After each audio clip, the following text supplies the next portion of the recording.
Welcome to the Rest Movement, where we release every single thing. I used to think I had a boundary problem, but the truth is I had a guilt problem because every time I tried to say no, it felt like I was doing something wrong. And maybe that's you too. You know, you're tired. You know you're doing too much. You know something has to change, but every time you think about saying no, you feel that pull, that pressure, that guilt. But here's the truth. Saying yes when you really mean no isn't kindness. It's self-abandonment. And if you're ready to stop overriding yourself and start choosing yourself without guilt, this conversation today is just for you. So come on, let's get into it.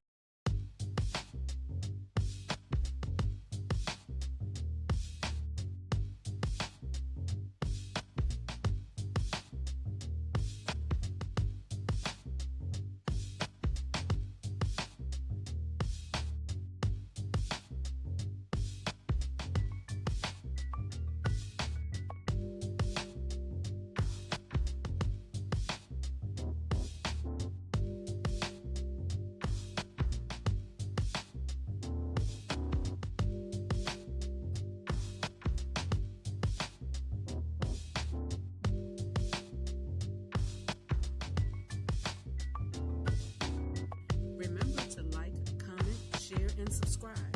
Now let's get into it.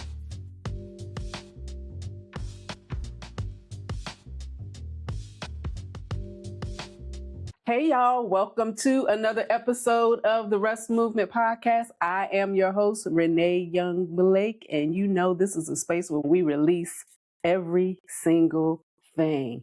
I know you see something today. You see somebody to your right that I'm so excited. I told you all last week I had a surprise guest, and I can't tell you how happy I am to welcome your whole government name, April Nicole Young. Oh, you gave my whole government name. Hello. So happy to be here. Listen, I when I first was doing the getting ready to do podcasts and came back and I'm like, oh my gosh, why did I commit to this? Why did I tell these people that I was going to do a podcast? I sent out an email to a whole lot of women, and you were one of the only people who responded. I would love to be on your, listen, it was an email, but I heard your voice. I would love to be on there. And so I'm like, here's an opportunity. Sonia is just getting back from traveling, telling me about being in Milan. Like, girl, get your life. Actually, she is getting her life. I'm jealous. I'm jealous. She's getting her life. So I'm glad that you are able to be here. And just so you all know, she is my niece. Yeah. I call her my sweet niece. And you've been a part of our family for how long now? About 20 years now. Are you kidding me? Mm-mm. Is that before the marriage? Before the marriage. So officially in the family, like marriage, this year will be 18 years. Oh, and I know. It's kind of crazy. Honestly old. And actually it's been more than 20 years since I've known you guys. Yeah, because you've been calling me Aunt Renee for so long. Yes. She's married to my oldest nephew. Yes. And she is as my my blood family is, my married into family is still my blood family. Yes. So I've not treated her. She's been my niece since the day he brought her to us. So he ain't had no choice because he tried to act like that we was marrying them anyway. That's right. And then she loved me so much that she allowed me to be a little part of her wedding. I was in the party singing group. Yes. And we were rocking it. Yes, you were. And then you did every baby dedication. So all the girls. Oh gosh, I forgot all about it. I dedicated all her babies. Dedicated all the girls. And they are special. My Isabella, who I can't believe. Is she driving yet? She does. She has her learners. It's a lot. So pray for us. Lord have we still learning how to drive. So we're not on the road just yet. But yeah. And what is Miss Abigail, who's into everything? What is she doing? She is, she's our artist. She's our budding artist. So she is just constantly into drawing, creating any and everything. Really? And, it's her gift for sure. So we try to nurture that and give her every opportunity. I mean, even if we're like, put that away, it's time to do X, Y, and Z. She's always drawing. So it's just, Yep. So I don't know. We'll Wow. see. Yep. We'll I see. may have to write a book for her to illustrate. Oh, listen. It's all good. She's not a fan. She told me she's not a fan. She doesn't want to draw fruit, is what she told me. I said, okay, girl, we don't have to draw fruit. You don't have to draw fruit. But so yeah, so she's into drawing. It's funny to hear her boldly saying what I'm not going to do, because she's always been so shy and kind of to herself. Yes. She coming into except for to us, she is not. You know how you present one way in the world and at home you present differently? That is her. Okay. Like she is, and she is more of a, in the world, it's more of a quiet resistance. Like, I may not say anything, but I will quietly resist and be like, I'm not doing that. So yeah, Abigail's gonna do whatever she want to do. Okay. Just pray for me and pray then, for us. And then my baby girl Madeline. It's funny. I remember Madeline when she was a little girl. She wouldn't have anything to do with me. Oh my gosh. She loves her some Aunt Renee. Get away from me. But now my baby girl, when she see me, she is breaking her neck to hug me. Yes. And that just overwhelms my heart. I used to tell her when she's little, that's okay. I ain't going nowhere. And you gonna like me. And she like does. And now my girl, when she sees me, she just overwhelms my heart. Yes. But they have 3 beautiful girls. And so I'm glad that you are going to be a part of this conversation, because when I look at you and I've looked at you, I've always thought you were very bold and confident. And what I know about us women, we present a lot, but on the inside, we're dying inside and we're just putting up this facade. So I don't know whether that's completely true or not. We've had conversations over the years. You have called on me about things and asked me for my input. So I know a little bit, but I know that I've watched you become a wonderful mother and a wonderful wife. And I've watched you and Marcus' relationship, and it has been wonderful to watch. So, thank you. Yeah, it makes me proud. It makes me really proud to see you all still having fun after all these years, like y'all as young as y'all children. I'm like, don't even try. I know y'all somewhere putting Bengay on them knees because y'all do too much. Yeah, it takes us, the recovery time is a little longer now. It's a little longer. But I count it an honor to be able to sit across from you and have this conversation. I've always admired you. I've always appreciated your insight and your advice and just your perspective. To your point, I just immediately connected with you. We have very similar personalities. You're a bit of a firecracker. I'm a bit of a firecracker. I call myself Sister Papa. Yes. We both got that in common. Maybe it's because we have maybe a short person's company. Who's short? Hold on. Okay. Everyone else is just abnormally tall. I don't consider myself short, Renee. Okay. All right. Maybe a little height challenge. Not even that. Nope. Because you do rock like you 6 feet. And listen, because in my mind, we all the same height. I tell Marcus all the time, I don't see height. Like, I don't realize how much taller he is than I am. A whole foot. Until I see a picture and I'm like, oh, you really that much taller than me? It's crazy. What's wrong with you? But yes, so I do. I count it an honor. I think it's amazing what you're doing here. I'm so excited to just see people grow and flourish from this movement. Amen. And you just have always been a source of wisdom, a soft place to land. I always know that if I ever needed you, if I had a question, mentally or just something physical with your, like, hey, what's in my arm every day? You haven't seen that before? Whatever it is, I know I can count on you. I can call on you, and you will answer that phone, and I'm grateful for that. And I appreciate you. I didn't know I was going to have some emotional moments. We're supposed to be helping y'all. She's going to have me cry before we get started. She's the bomb. I did not pay for this. No, you really are the nugget. You are the nugget dropper. Like, you do. You've always been that way. You really have. And it's funny because I don't know. I saw myself as a resource because he's the source, but I never really understood the impact until people started saying things to me. And, even coming into this space, God had to lead me. He had to lead me in a roundabout way because I know if he had led me straight shot, I would be like, God, we can't be doing that, because never would I thought I'd be doing this. But I love every minute of it, because when I think about global impact, and that's why it's so important. If you haven't already, subscribe, like, share, comment, because we want to reach more women, not just here in the United States. We want to reach women as far as the earth can show us, because we all struggle. I don't care what continent you're on. We all struggle with the same thing. Absolutely. I don't care what language you speak. We all struggle with the same thing. And that's what this podcast, this movement is all about, is helping women release every single thing. Because at the beginning of time, God created us as women more than these roles we play. Yes. And so little by little, we have to unpeel these layers, or we got to get to the root and dig stuff up, unearth stuff, so that we can get back to who God created us to be. The manufacturer has a manufacturer setting, and we hit reset back to the manufacturer setting. Absolutely. So let's get into this, because we could talk all day. We sure could. This might be 55 episodes. We keep talking. So last time, again, I started talking about boundaries and how hard it can be to say no when you're so used to saying yes. That's that people pleasing part of me. But today we're going to take it a step further, because, knowing it is one thing. Actually taking the steps to overcome it is another. We talked about, or I should say I talked about, because I was by myself last week. Boundaries are not controlling other people. It's for your clarity and having a responsibility to yourself, or responsibility for yourself.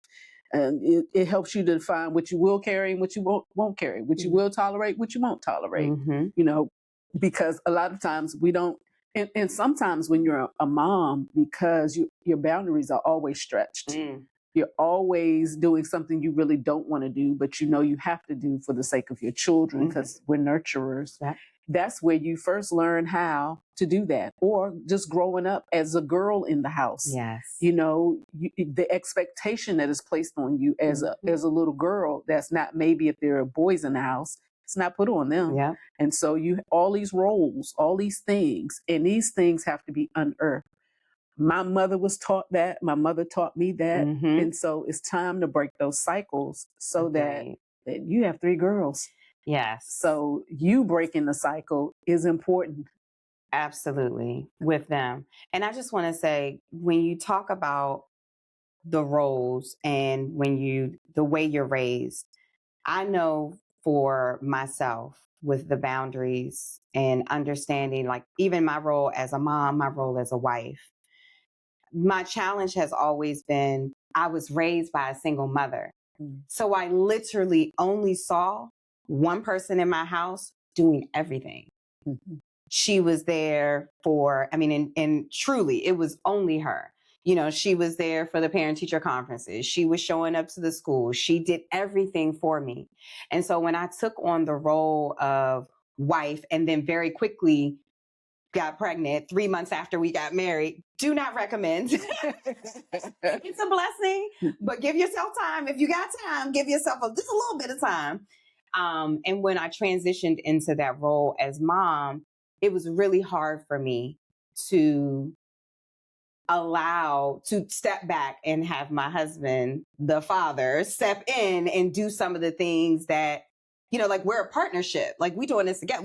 This is our baby, these are our kids, but it's still a struggle for me, because I'm like, well, I'll do it, or I'll jump in, and I'll, all these different things. So even having boundaries within the core, in your family, like, no, I don't have to do all those things. Just because I'm here, even if I'm available, maybe I just don't want to do that right now. And like being okay with that. And so I really struggled as very early on in my motherhood journey. I would say the first 7 years, which was also the first 7 years of my marriage. It was really challenging for me. And my mother-in-law, love her, she would always tell me, you better, let Marcus do this. You better make sure he does these things. You better make sure you take time for yourself and all those things. And so I'm grateful for having people around me that sort of tried to ground me, but I'm hard-headed. Yes. So I don't listen. Yes. You see, it took me 7 years, and I'm like, and these people just want my baby. There was a lot that went with that. And that's because of programming. Yes. It's in our DNA. It is. And if we don't reprogram, that's why we get the the prefix that read reset. means do it again. Yes. It gets to be done again. Yes. So what's set can be reset. And that's what we need to do. And so it's not to shame what because our experiences are wonderful. Absolutely. Your mother taught you how to be strong. She did. Your mother taught you how to be, how to go get it. Yep. Your mother taught you how to not to say no and take nothing. Yep. I got to be about my business. If it means I got to be up all night, I got to be up all night and get up the next morning.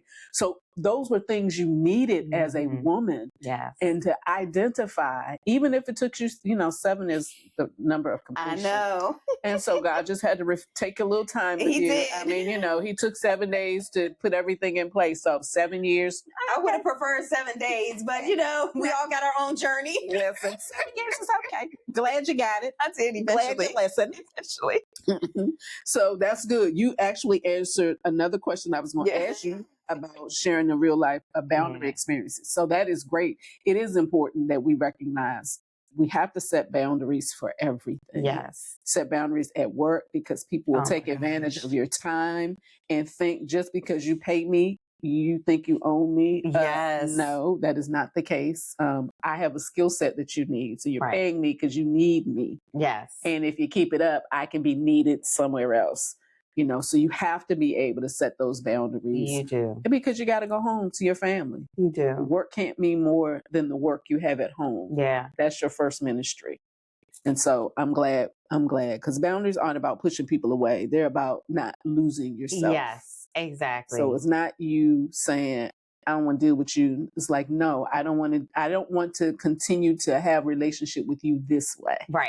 And that's what we need. A boundary is not control. It's you getting clarity. Yes. And finally choosing you. Agree. Because peace is wonderful.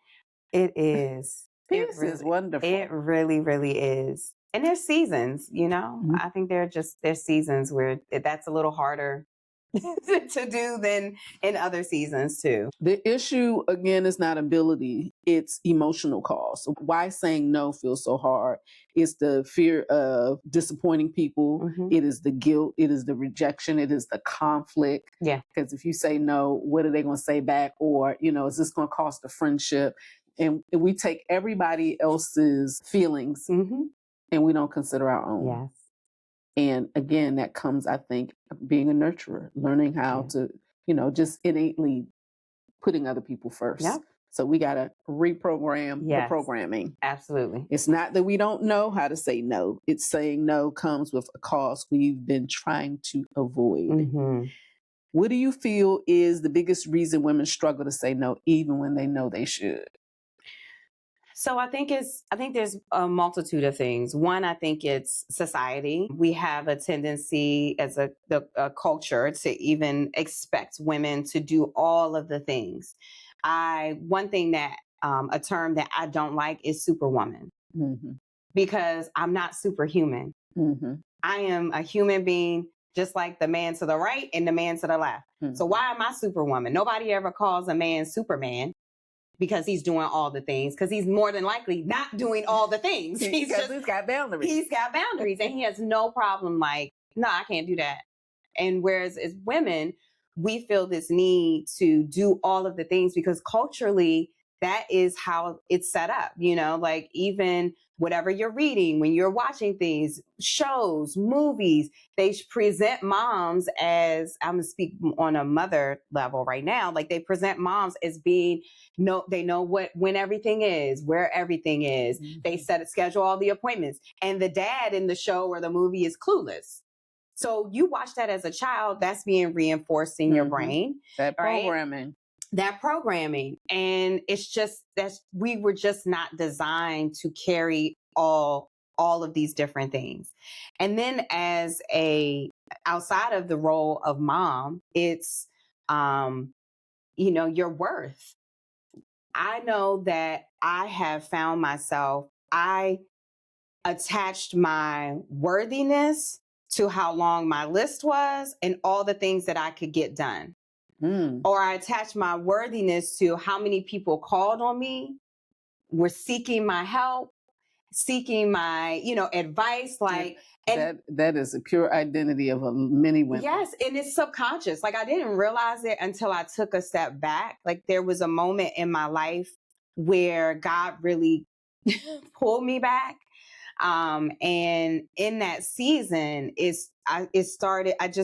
things were just getting a lot clearer for me. Like, you're wearing way too many hats. You're doing too much, and it is to the detriment of yourself. And if you are not whole, and if your cup isn't full, even a quarter of the way, like I'm running on empty. I ain't even got a quarter tank in me, fumes. And I'm still like going.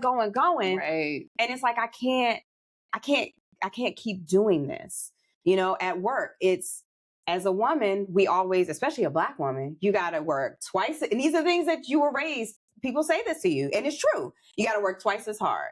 You got to do twice as much in order to just get a little bit of recognition. For somebody even see you. Not even a recognition, just see that you exist. See that you maybe exist. Recognition will and come. Give you what you deserve. And they still not giving you what you deserve. So you feel like, if I don't take that project, if I don't say yes, if I don't stay a little later, if I don't agree to these things, what is it going to cost me? At what cost? And so it's these pressures that society puts on us. It's the pressures that we end up putting on ourselves. Amen. And it's not until we take a step back and realize, like, wait, my worth it's not actually tied to that. My worth isn't tied to how many positions I can hold at various PTSO boards, at the schools. Like, it's not how many times somebody sees me in the hallway at my child's school. How many, that's not what my worth is tied to. God did not call me to do all of that. A lot of what you're saying is bringing me back to the story in the Bible when Jesus comes to visit Mary and Martha. And Martha's in the kitchen. Yes. She's cleaning. She doing all this stuff. She doing all this busy work. And she looking at her sister. Sitting there at Jesus' feet talking to him. And she pissed off. Like, I know you not. Girl, you see me? You see these dishes? You see all these dishes? You see we cooking Jesus in the house. See him. We got to clean up. Yeah. And then she gonna pop off at Jesus like, you don't see me in here working, and you gonna let her sit there? You're not gonna tell her? You know what women do? We take care of everything. We do. We're the entertainers. Yeah. We have to do everything. We got to cook, clean. We got to prepare. We got to entertain you while you're here. Listen. And she's sitting there acting like she the man of the house, sitting there doing nothing. And relaxing, chillaxing. It must be nice. And he like, pump the brakes, chick. She's got the right part. Yeah. Because she knows that I'm only going to be here for a moment. Yes. And she would rather sit at my feet to hear what I have to say than do busy work. Because I ain't asked you fix me nothing. I'm Jesus. I don't need nothing to eat. Right. Man shall not live by bread alone. Listen. I don't need all of that. And so it's a reminder to me, just in you saying, take a step back. She understood this is just a moment. Yeah. We are only here for a moment. And we spend all of our life doing all this Martha busy work. Yes. And then before you know it, you're older, you can't do nothing, you can't enjoy your life, you can't, that bucket list, half the stuff on the list you never accomplished because you're too busy doing things for other people and never doing anything for yourself. I am in this season of, I'm putting my oxygen mask on first. And so I can't help you. I got to get my own oxygen and then, I'll help you put your own on and walk out your own path. But I'm over here. I got to do, and we handicap too much. We do. That's what I've learned in life. Stop handicapping people. Because if you keep doing the work for them, they moving on, enjoying their life, and you burnt out because you never finished your own work. And you going home, you got to finish yours because you just did theirs. Exactly. And they living their best life. We're not doing that. No, ma'am. You're not struggling with boundaries. You're struggling with the feeling attached to them. Saying yes feels easier in the moment, but heavier over time. I can tell you, I am I'm way over your age, and I can tell you I did it too long. And I'm thankful that God showed you sooner than He showed me, so you don't have to live as long as I did with that issue.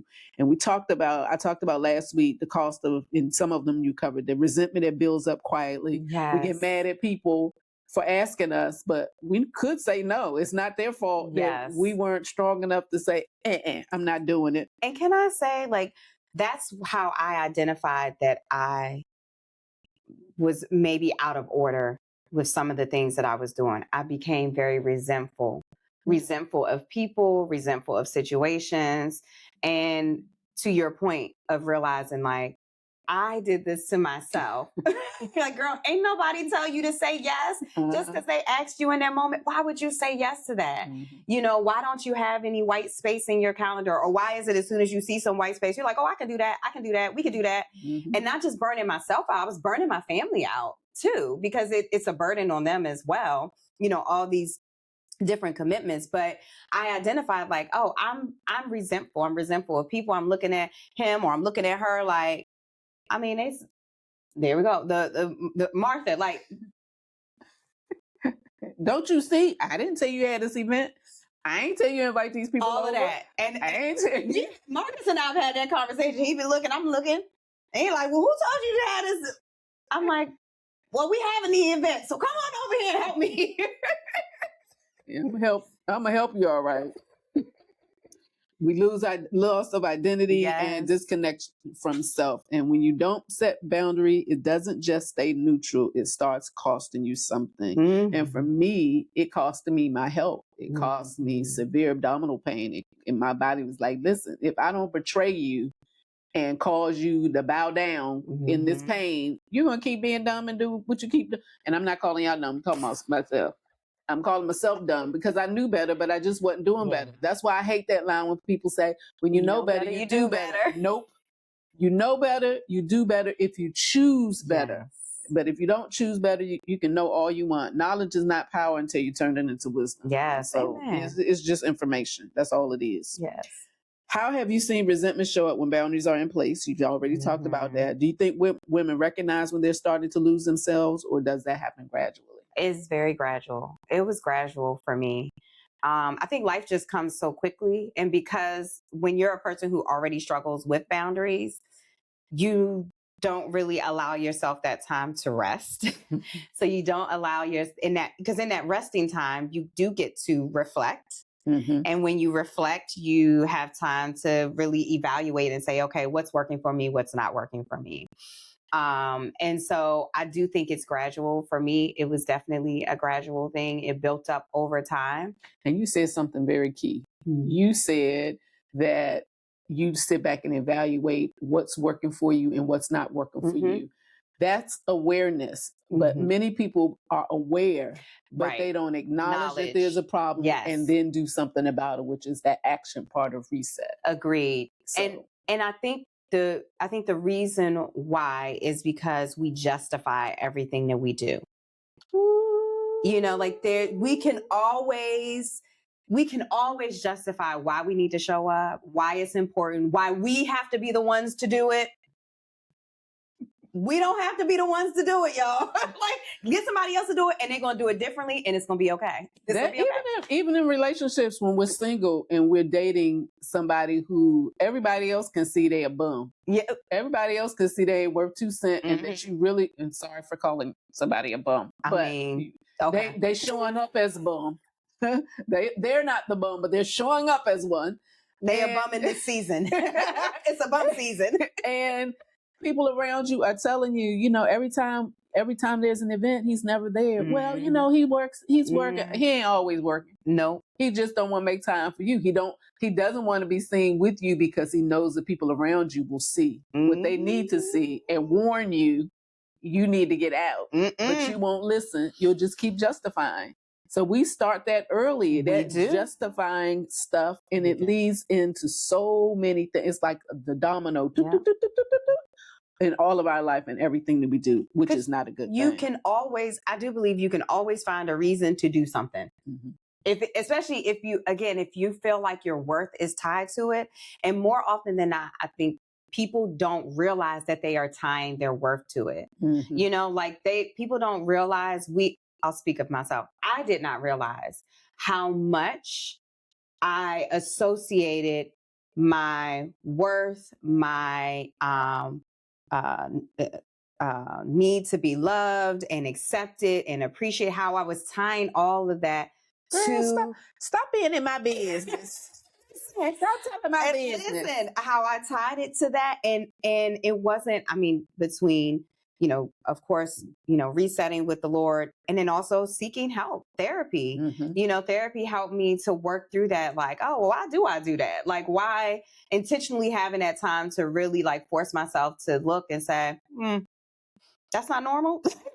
Like, oh, I shouldn't do that. Like, okay. And sometimes we find these things happening for women. One, single mom. And I know your dad. I don't know how present he was, or present or not present. But I know when a man is not in the house, it causes self-identity issues 100%. For the girl. But let me say, my dad was in the house and I still had identity issues, because even though he was a loving dad, even though he was a dad who provided everything that I asked for and I was spoiled, I did not get the talks. I did not get the talks of my worth. Yes. He thought demonstrating by providing and taking care of me and being there present for everything. He did that even for his grandchildren. There is, not a time when my parents weren't at their grandchildren's events. They were always present. And so those things mean something, but I needed the conversations. Yes. I needed somebody to tell me that all men weren't like my dad and my brothers. Because what I saw my dad and my brothers do, I wasn't getting that. Right. And I was being the rib to everybody's rib cage. Like, ooh, this must be, let me attach myself to him. Ooh. Listen. And they were getting all of me. They were getting all of a wife, and they weren't my husband. And that's why it took me so long to get married. Yes. It's when I finally said, God, I'm good on marriage. I ain't even trying to do that no more. I don't want a relationship. We good. Yeah. We good. Life is good. Work is good. I'm good. I finally feel good to myself. Then 2 weeks later, here come this husband. Like the Lord said, finally. Right. Now I can do this. Now I can do it, because you're finally not pressed. You're not, you're not justifying staying with people or being involved with people and giving your love to people who did not love you. Yes. I don't even know if those people liked me. Because if you liked me, God requires us to love everybody, but he doesn't require us to like. He doesn't. That's something you have to choose to do. Love is supposed to be unconditional. So I gave love a lot, but some of these people I don't like, and I didn't like the way they treated me. Yes. But again, justifying, not having boundaries, not saying, oh, I'm not putting up with that stuff. I'm rolling out. Yeah. And too often we stay in relationships because we don't have boundaries. Yes. We allow people, and if we say we have them, we allow people to overstep them. Yes. And not treat us the way we deserve to be treated. And on that same wave of the relationships, it's, for me, because I found myself in similar situations, right? Whether it was with the opposite sex, so in a romantic relationship, or, even in friendships. Yeah. And doing these things, you find your worth, but you're also afraid of, I've struggled with abandonment. So it's like, well, let me do these things. Let me say yes. Again, subconsciously, I'm going to do all the things you'll never leave. Right. I'll be your rib. I'm going to hold you up. I'm going to build you up. I'm going to get you where you need to go.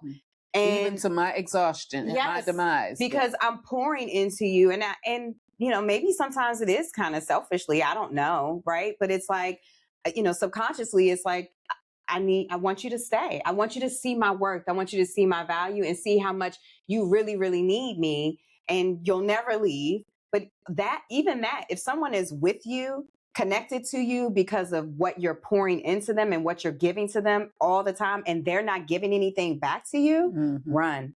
Because that's a long road. That's a long road. I could not imagine, when I sit back and I think about guys I dated before Marcus, and how they just sucked me dry. I could not imagine being married to someone like that. Like, I am blessed where I have a relationship, I have a marriage where my husband doesn't just pull from me. He pours into me. And I'm so grateful for that. The girlfriends that I have now, they pour into me and I pour into them. It's a give and take. And that's exactly what life has to be. And it doesn't mean that it's always 50-50. No, it's never 50-50. Sometimes you're 20 and you're 80. Sometimes it's 50. It's always something, but knowing that person is just not always showing up to take from you. Yes. When they know you need it, and they actually show up to give to you, but when they get there and realize you don't need it this time, and you're pouring into them, it's just mutual love. Yes. And you really have to evaluate that. You have to listen, y'all. If you have my book, you already know that there is a chapter that talks about family and what family is. And I am, I say this all the time because I want people to let people off the hook. Family is who you choose. Just because I'm blood related to you does not mean you're my family. It means we're related. If somebody doesn't treat me like a family member, you're not my family. So I'm not going to say, I can't believe you're supposed to be my family. You did that. No, they're relatives. So I don't have to be angry with them. I don't have to be mad. Right. I'm over it. It's okay. We're just related. We didn't have the choice in this. Right. We're related because of God just decided this will be our bloodline. But that's it. You're not my family. It's okay. And I don't have to say that to you, but that's how that's the boundary I've set. Yes. I know not to have any expectation. Yep. I know not to show up extra. Unless I am led by God to do extra. Yeah. We just going to keep it a buck. You stay over there, I stay over here. So we can set those boundaries so that we don't burn ourselves out. Set those boundaries and recognize we owe God and ourselves first. Yes. Period. Yeah. We owe God and ourselves. That's it. I don't owe nothing to nobody else. And reducing my circle and understanding my worth. If you are not in this relationship to iron sharpen iron, there's 3 types of relationship. If you know the Bible, Paul always poured into Paul always poured into Timothy as a son. Barnabas was on his same level. And then you can be a Timothy at time and somebody's pouring into you. Yeah. You need those 3 relationships. And it could be in the same person. Like, this week I might be Paul to you and you're Timothy. Next week, we're sharpening each other and we're Barnabas and Paul. And then the following, you're Paul and I'm Timothy because you're teaching me a lesson. You need to have that rounded so that you're not burned out. Yes. Because you're always the one who's showing up. You're always the one. And I think I said last week, you fall apart. Just look at who shows up for you. Because you certainly going there, putting everybody all the Humpty Dumptys that fell off the wall. You going putting all the pieces together. All the pieces back together for them. But when you done fell off the wall, who's coming to put they you walking back by together? like, oh dang. Yeah, I did. I didn't know she could break into so many pieces. And you're like, maybe move on to the next thing. Right. Not even thinking to bend down and even find the shattered parts of you. Right. Because it's too much. My arm? Anybody see my arm? They're not thinking about you at all. Yeah. And that's your way of evaluating. Oh, here's a place I need to set a boundary. How does your gut feel when they're around? How, when they call you on the phone and you see their number, what do you feel? Start sitting in that. I'm so glad you said that, because that right there is not even just how you feel when you see their name come across your phone screen, like the number, but also when you get off the phone with them, when you're no longer in, like if you're hanging out or you go to, how do you feel afterwards? I even tell my girls that because I want them to be aware, and it's so interesting when you're a parent and you see these little people and you're trying to guide them. They don't listen because you're a parent. You don't know anything. Like I'm only 40 something. I've only been here. I've only been in your shoes. I've done this. Been there, done that. But what do I know? I don't know anything. And so I watch them and I'm like, oh my God, I'm just, you want so desperately for your kids to not fall into your same traps. Right. But they've also their experience too. They've also watched you, right? So some of it is like, dang, that's me. How we get there. But even with my girls, like just having that conversation, like, how do you feel when you get off the phone with that person? Do you feel energized? Do you feel exhausted? Do you feel irritable? Like, how do you feel after you talk to them? That's a really great way to. I like that a lot. And is it always? You know what I mean? Like, does that person evoke that feeling and that emotion every time you talk to them? Mm-hmm. Every time you're in their presence? If so, you need to reevaluate that relationship. That reminds me, because my granddaughter is famous for saying, "That's my best." Who are you talking? Oh, that's my best friend. You got a best friend every other day. You don't even know what a friend is. Now you gonna call something, you label somebody best. Let's stop. They're a friend or an acquaintance. Can you stop that? They need to be vetted. Yes. And you don't have that skill set. But when I hear conversations or I hear how you're feeling or you saying, I didn't do that, and I'm hearing these conversations, get off the phone. Yeah. Who is that you're talking to? Because I'm marking the name. Yeah. Because soon they're going to be blocked on your phone. Hello. They know why. They like, I've been calling you and you'll never answer. You're like, I don't know. Let me see. I don't know how you got blocked. I'm like, oh, who did that? Unblock, I'm going to block again. Right. So you have to help them, but also understanding, like you said, or like I said, you said, they have to have their own experiences. Yeah, they do. We can't teach them everything. We can't live long enough to give them all the experiences, and they can't live long enough to get all the experiences. Nope. So there's a balance that we have to have to ensure that we're leading them in the place. And thank God we're living in a generation of authenticity, intentionality, transparency, where we can say things. Now, of course, we're a little bit too transparent. Agreed. And we're doing a little bit too much in this world. We're allowing a little bit too much and calling what's right wrong and what's wrong right. Well, a whole lot of that. However, I'm glad because I started this podcast talking about if I didn't unpack my mother's stuff, I wouldn't be able to unpack my stuff. Because looking at her and looking at her life helped me understand why I was the way I was.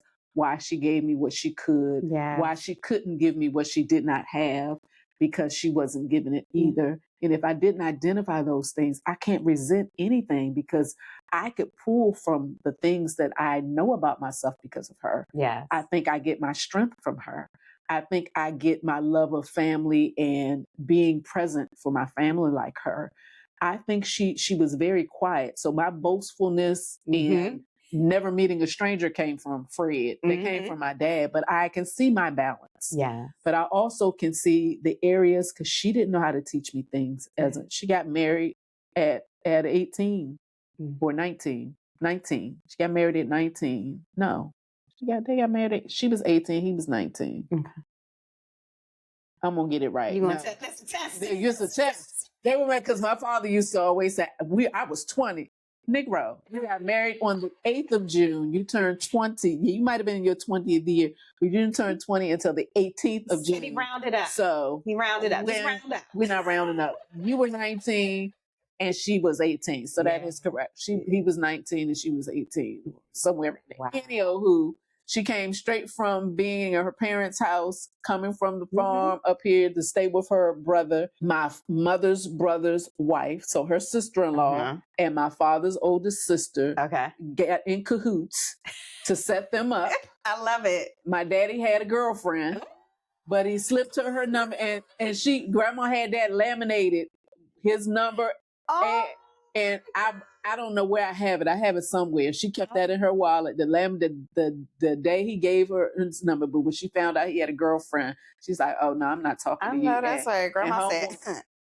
There's somebody who set boundaries. She said, but she understood. She said, "I know my worth, baby. I'm nobody's second." And listen, and I can see Grandma like Fred dropped the other woman like a potato. Smart man. And they met in April. They met in April, and they got married in June. Wow. And was married for 51 and a half years until he passed away.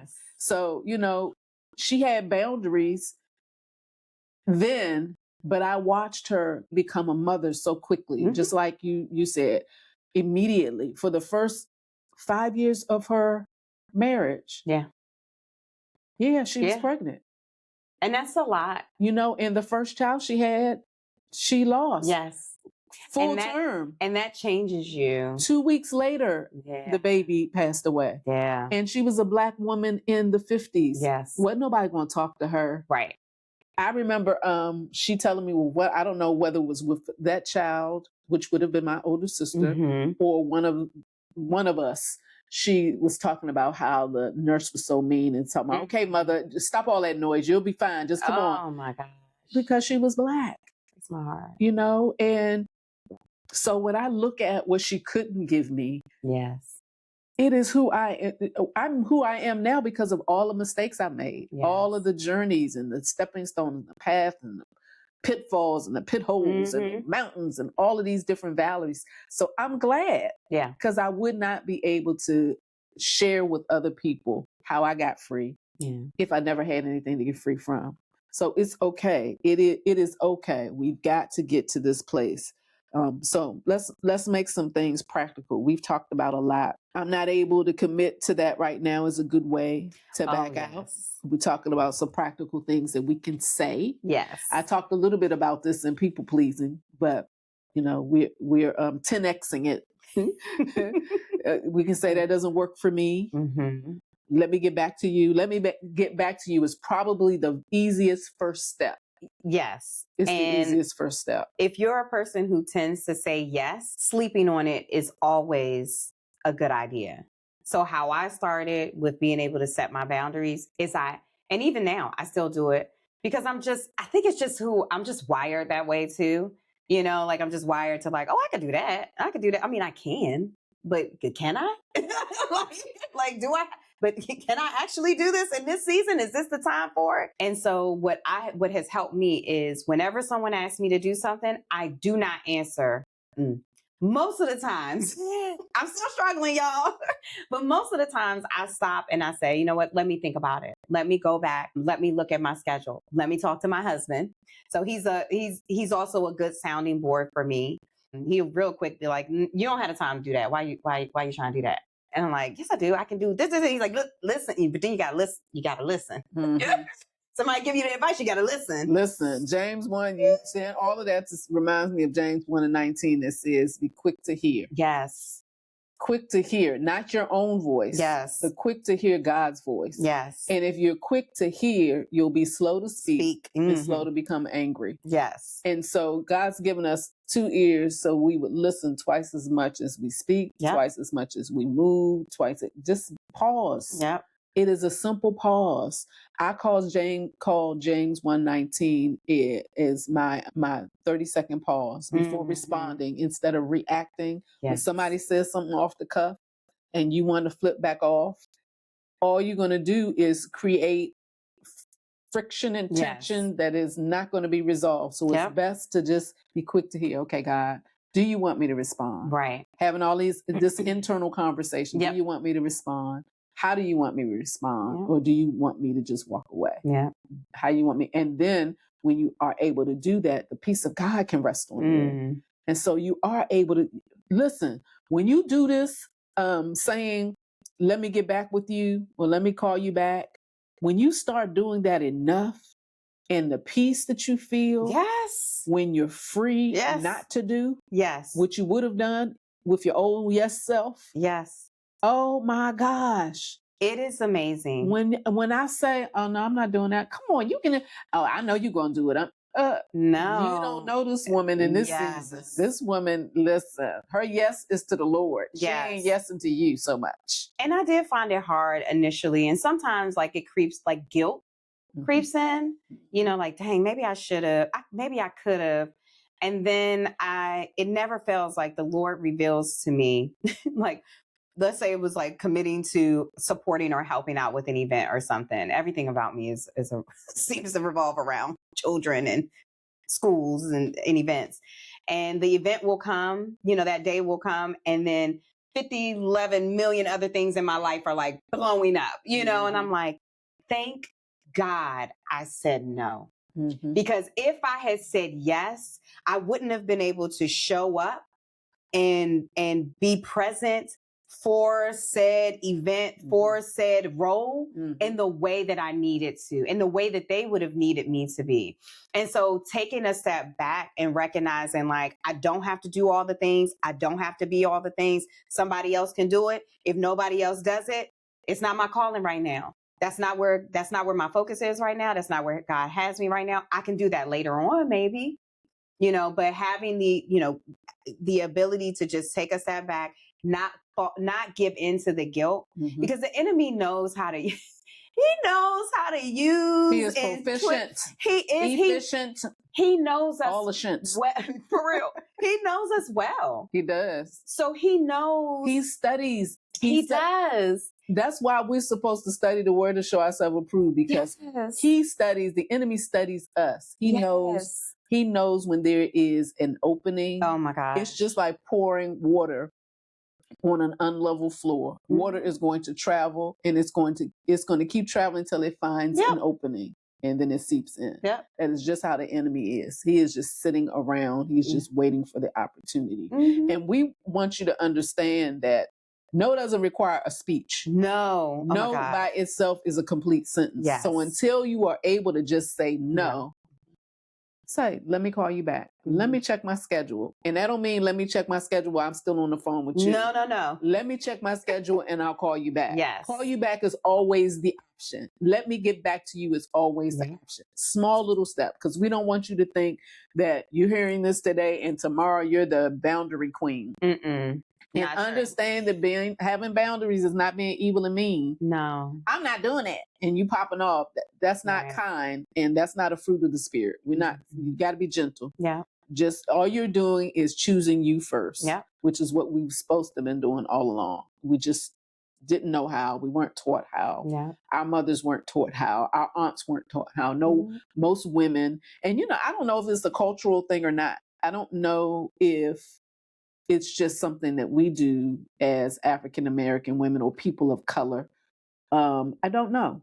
But I can tell you enough people I know struggle with this boundary thing. And we just wanted to stop.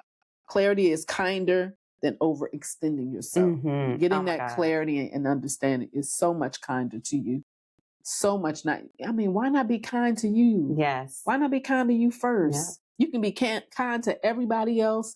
Look, you okay? Mm-hmm. But we don't look in the mirror. Are you okay? Like, girl, you good? Because we're not looking good. Listen, take a peek at yourself. Yes. Don't overhaul your life overnight again. Start with the pause. Start with the delay. Mm-hmm. Start with a small no without the 2 letters. Just say, let me get back to you. Yes. And it's okay. A lot of people don't start because they think they have to change everything at once, but that's not how this works. And this is not what we're suggesting. Anything worth having is worth working for. It is. And, sometimes it's going to be working hard. Yeah. And I think depending on the relationship, this is a personal opinion and sort of how I've carried things is, depending on the relationship, explaining to people, like, you may see a shift in me. I am reprioritizing things in my life. I am really struggling in certain areas. So if you notice a change, it's not you. Like, I'm not mad at you. I'm not, because when you shift like that, people do start to internalize, well, dang, she's telling me no a lot, or she never shows up, or what's going on. And so for some people, like certain people, I'm going to get back to you, call them back. I just can't do it. This is not my season. And to your point, anybody that you're going to give an explanation to has to be someone whose relationship is worth it to you. It's worth it. Yes. Because we're not suggesting by no stretch of the imagination to be having a whole lot of conversations. No. People who are very close to you, who are going to be deeply affected by your shift, right, are the people who you give this information to, because everyone is not deserving. Number one, there are certain people who you need to set boundaries with. You give them information like that. The guilt train. Yes. The machine gun words that are going to come out their mouth wind up leaving you more injured than healed. Yes. And so, we're closing the door. You already know who those people are, right, who you need to set boundaries with, and you don't need to give them any explanation. And if they go away, it's okay. Because quite frankly, they are the ones who you need to set boundaries so that they move on, because you have realized they are not aligned with you. They never were. Yep.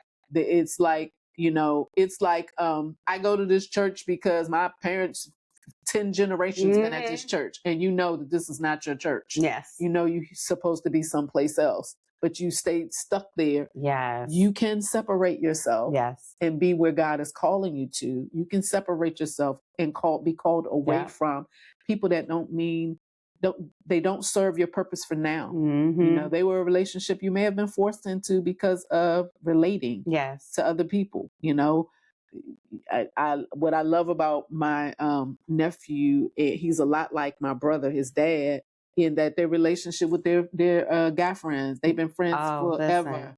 Like, y'all almost came out the cradle together. We were just talking about that last night. Been together for so long, and the wives have just connected too. Yeah. And I'm sure it wasn't always easy in the beginning. And I'm sure for some of them, you have a certain level of boundary because maybe you all don't really click. For the sake of your husbands and the sake of the group, you get along and you know how to do that. So it's okay in those kind of instances because it's a group thing. But I'm not going to force myself to hang out with you as the wife when I really know we're two different. We only think alike. We don't operate alike. We don't like the kind of, you don't even love Jesus. Listen, you know, I like to have fun and stuff, but I can tell you don't have no relationship with Jesus. You have me out here in these streets getting home. My husband be like, what you doing? So I'm not suggesting there are some relationships that you are relating, but they are not meant for intimacy and the closeness that others are. 100%. So, you know who it is. I love the way you described how you talk to your girls when they're getting off a phone with a friend, and how do they feel after having that conversation? Do they feel lifted? Do they have energy? Do they feel positive? You know, does this person often say things to you that belittle you? Right. You feel, you know, unworthy of their friendship. They're always attacking you or blaming you, or they're always doing things.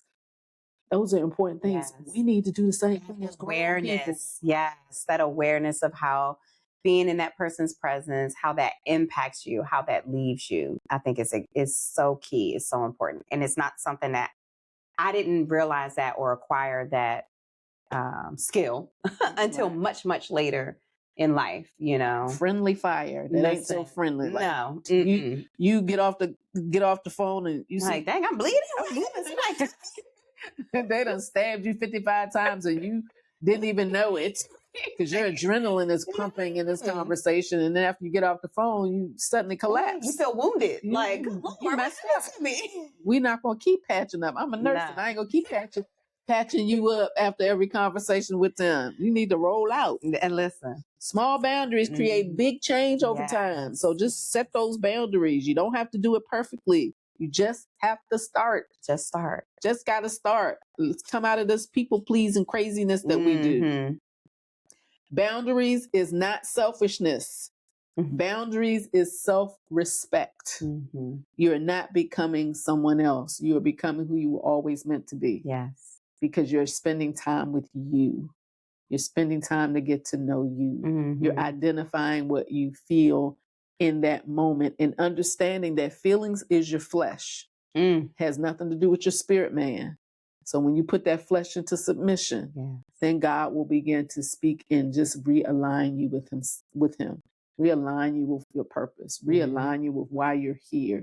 Because at the end of the day, he created us for his purpose. He created us for his glory. And if he created us for his pleasure, then what are we doing? Right. If we're burnt out, we can't even spend time with him, let alone spend time with our husbands, our sister friends, our children. Falling asleep because he's so exhausted. I'm sorry, Lord. I think I dozed off in that prayer. I'm so sorry. Listen. So you're not becoming cold. You're just becoming honest, and there is a difference. What helped you realize that setting boundaries wasn't selfish? I think you talked about that. How did your relationship shift when you started choosing yourself? Some people walk away not so nicely, but they do.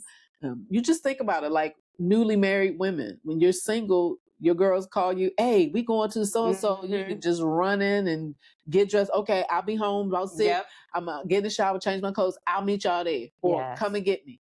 Well, then you get a husband, that same girlfriend who's single calling you, you can't just, I'm going to run home. No, you got a husband at home. So relationships and boundaries exist. They do. You can set it for that. You should. Maybe you don't, but you should settle for that. So set it for everything else. Set it for everything else. Everything else. Yeah. We got to do it. And when I started to really choose myself and put myself first, as much as a mother can, right? But within reason, my personal relationships really flourished. Like my marriage flourished. I flourished more as a mother because, look, I was just reflecting this past Mother's Day. This is probably one of the first Mother's Day where I didn't feel totally burnt out, where I didn't feel like this is the one day I get, but because that's not true for me anymore. I take my days. You know, I'm like, I'm out, or I need to do this. I need to disconnect because I don't feel like I have to be everything to everyone. I've come to grow and accept and lean into the fact that I'm not Superwoman. I don't want to be Superwoman. Please don't ever call me Superwoman. I don't take that as a badge of honor anymore. So being able to, filling my own cup, getting my cup filled, spending time with God, reconnecting with myself and getting to know April as a person, not as a wife, not as a mom, not as the, employee, none of those, not as the friend, but me as an individual, what I like and what I want and what I need has really changed how I move just even within my marriage and in motherhood. So do it. You will not, it'll be hard at first, but do it. I promise you, it will pay off. It will. It's important. It's really important to really get connected to who you are. And who we've become is not who we are. Yes. Who we've allowed our life and circumstances to mold us into is not the way that the Father created us. It was not the mold he intended. No. It was not the shape he intended. And certainly we can't live out purpose if all these other things are in the way, called boundaries. Boundaries that you set or that you don't set, there are boundaries being set. Yeah. They're just not the right boundaries. And you wind up not being able to accomplish what you need to accomplish. My walking away from my hospice position and walking away from working for somebody else was a freedom that started in my mind with the mind shift, because I had no idea what God was going to do. I was not prepared because I wasn't planning on quitting no time soon. Yeah. Even though work was really getting difficult and it wasn't fun anymore. If I'm not, and I don't mean that in a negative to say hospice is fun, but I loved going to work. It was your passion. Yeah, there was never a day that I didn't wake up. I don't care if I wasn't feeling well in my body. I was going to work because this is what I do. I love my patients. I love my families. And it didn't matter what was going on in the office, the bureaucracy and all the craziness. I was out in the streets in this field taking care of my patients. But when that became a burden, and God saw it was time for me to move, all he had to do was say the word. Yes. And he created the boundary for me because I would not have created that for myself. I would have looked at, God, I can't afford to be to be quitting no job now. I'm not old enough to get no Social Security, none of that. What we doing? How we doing this, Lord? What we doing this, Lord? What we doing? And so many doors have opened up just because I said yes to him, and saying yes to him is saying yes to me. Yes. And so with that, I think we've talked a lot. I got a lot of comments. No surprise there. So I am so grateful that you chose to be with us and hang out with us for this episode. And I look forward to more opportunities for you to come back. Just call me, girl. Just a phone call away. And if you need to say no, you're allowed to say no, although I might try to twist your arm a little bit. I might overstep your boundaries and say, listen, check that date again. I'm here. Because, I'm here. My co-host likes to travel. Oh, I love that for her. She told me, she's like, I have a few weeks in June that I'm like, girl. Let me see if I can get in her suitcase. I think I can fit in her. That's the benefit. That's what I'm talking about. Yeah, let me get in that suitcase. She was talking about, she said, these allergies. We were talking about allergies, and she was saying that the pollen in Italy was like you could see it in the air. Oh my God. I thought she was going to say you could see it on a car. She's like, no, it's just floating in the air. Oh, Lord. I said, what? Well, I guess she's not going to Italy in the spring anymore. She said, I'll save that. So I'm geographically challenged, so I don't know if they have seasons like we have or not. I don't know.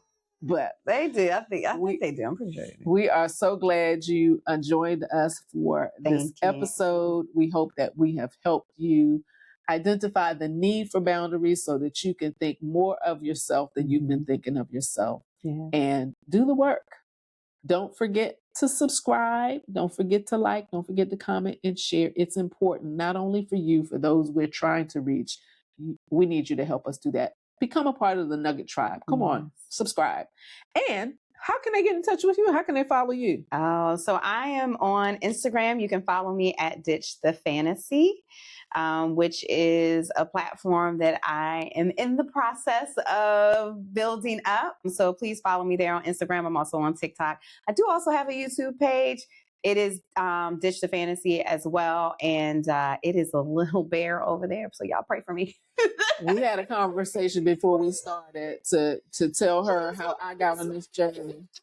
I'm here for it. I got on this journey and how it was me being at this podcast summit where people kept saying, so when you going to start? Yes. I love this concept. You know, I have daughters that need to watch your content. What do you do? I'm like, I don't know.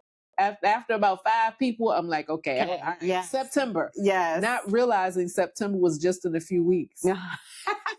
What did I say? What did I do? Listen. What is wrong? But I'm a woman of my word. Yes, and if I told them I'm starting in September, I started in September. If you go back and watch the first episode, you can say I was a fish out of water. And some days still a fish out of water. Listen. But I hope that this has encouraged you so that you can ditch the fantasy of things being perfect. And that's my struggle, y'all. Ditch the fantasy of not doing what God has called you and graced you to do. You get to do it, not you got to do it. That's and right. It's okay. Don't forget, go to my website, reneeyoungblake.com. Don't forget to check me out on all socials at Renee Young Blake. And don't forget to get your book. I keep telling you, it's life-changing. Listen, I am rereading it myself and going through and summarizing each nugget just so that, because when God give me stuff, it's hot off the presses. Yes. I remember when I'm reading, I'm like, woo, girl, you was writing right there. Woo, girl. Listen, it's puncturing stuff all over again to make sure I keep tight with things that I'm talking about. And 2 people this week, I sent them, you need to read this nugget. And one of them, the co-host, my co-host Sonia, she said, oh my gosh, look at this. She said, you sent me the nugget to read. And when I went to get my book, that's where I had stuck all of my stuff in that nugget. I said, girl, look at God. Look at God. So God is up to something. And I want you to be able to unpack, unearth, uproot, because that's what this movement is about, digging out the root of things so that we can truly release every single thing. So I love you. We'll see you next. You know what we didn't do? What? How did I forget? It's Freedom Fridays, and you didn't get to do my Freedom Friday dance with me. So we're going to do it at the end. Program, like they say in the church, program is subject to change by Holy Ghost. So I'm glad that he let me remember. It's Freedom Fridays. Fridays, it's Freedom Fridays. Fridays, it's Freedom Fridays. Friday. Hey. So we're glad you were in here to get free. It's at the end, but it's always appropriate. It is. See you later. Bye. Thank you for watching the Rest Movement podcast. Remember, keep breathing, keep believing, keep becoming. Like, comment, subscribe, and share. See you next Friday.